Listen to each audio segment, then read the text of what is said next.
Hi everyone, I'm Ali with English Grammar. Today I intend to teach passive voice. Well, take this sentence: Ted fixed a car. Here the subject is Ted. Ted is active, the agent, the doer of the action. But in the second sentence, the car was fixed. The subject is not the agent. The subject is not the doer of the action. The subject is passive, and that's why we call this sentence a passive voice, and this one an active voice. So, what makes a passive voice different from an active voice is the fact that in a passive voice the subject is passive, but in an active voice the subject is active. But when do we prefer to use a passive voice? A passive voice is used when the doer of the action, the agent, is unknown or is not important, like the bank was robbed.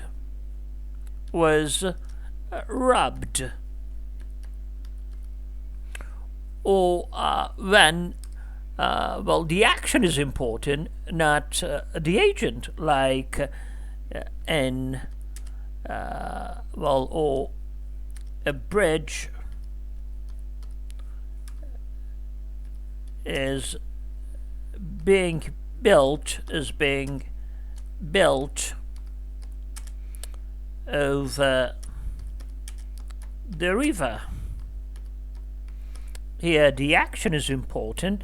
Or when we want to be polite, instead of addressing someone directly and saying that you should type the report, you can say the report should be typed.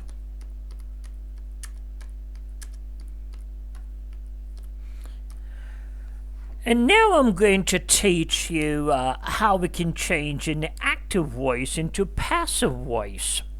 Well, there are 4 steps involved.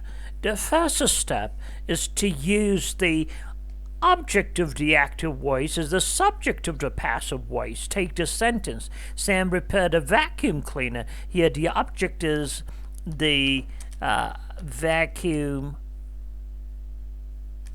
cleaner or the Hoover.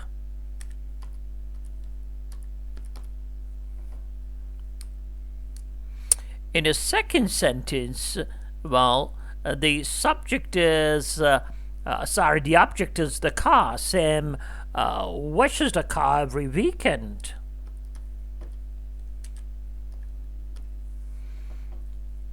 And in the next one, he's washing the car. Again, the object is the car. You should have fixed the car. Again, the object is the car. And the last sentence: Ted will give the book to me.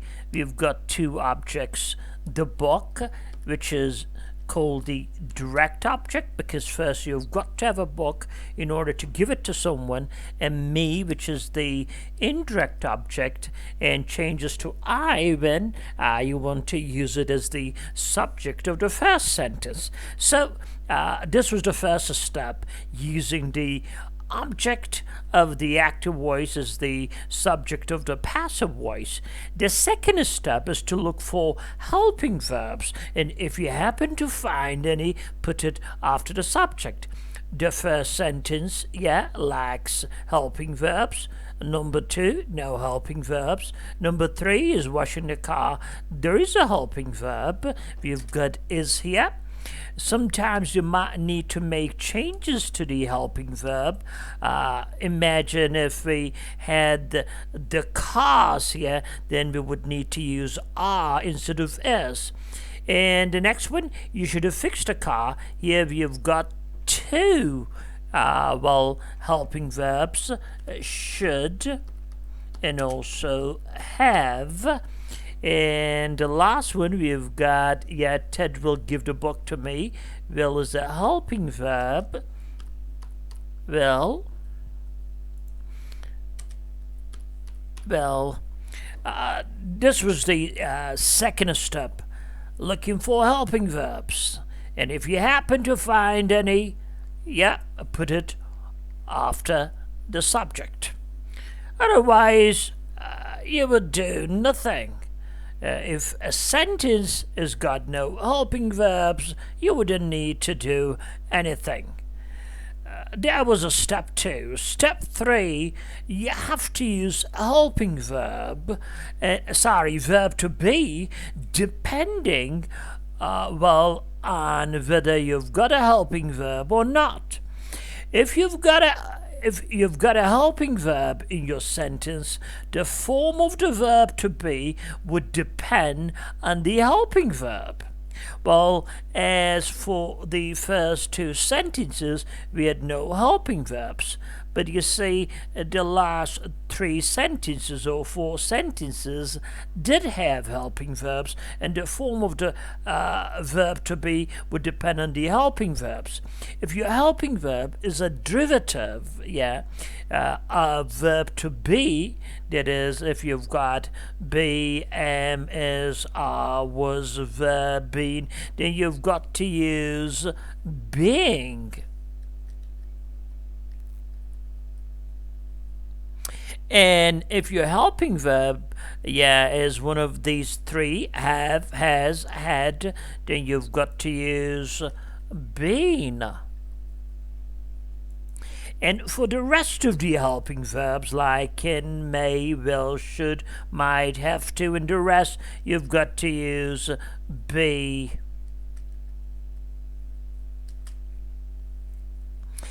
But regarding these sentences which lack any helping verbs, then the form of verb to be would depend on the subject and the tense. Here, the subject is singular and the sentence is in simple past, then we've got to use was. And as for this one, the subject is singular and the tense is simple present tense, so we've got to use is. And what is the last step? The last step is to use the past participle. She repaired a vacuum cleaner. The vacuum cleaner was repaired. Next one. Sam washes the car every weekend. The car is washed every weekend. Next one, the car is being washed.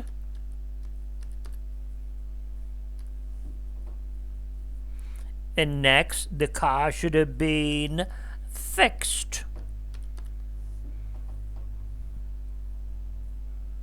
And the book will be given to me, or I will be given the book. And if you intend to include the doer of the action, the agent in the sentence, you can easily do it by using by. The vacuum cleaner was repaired by Sam. Or the car is washed by Sam. Or the car is being washed by him. Or the car should have been fixed by you. Or the book will be given to me by Ted. Or I will be given the book by Ted. That's it for passive voice. I'll be waiting for your comments. Bye-bye.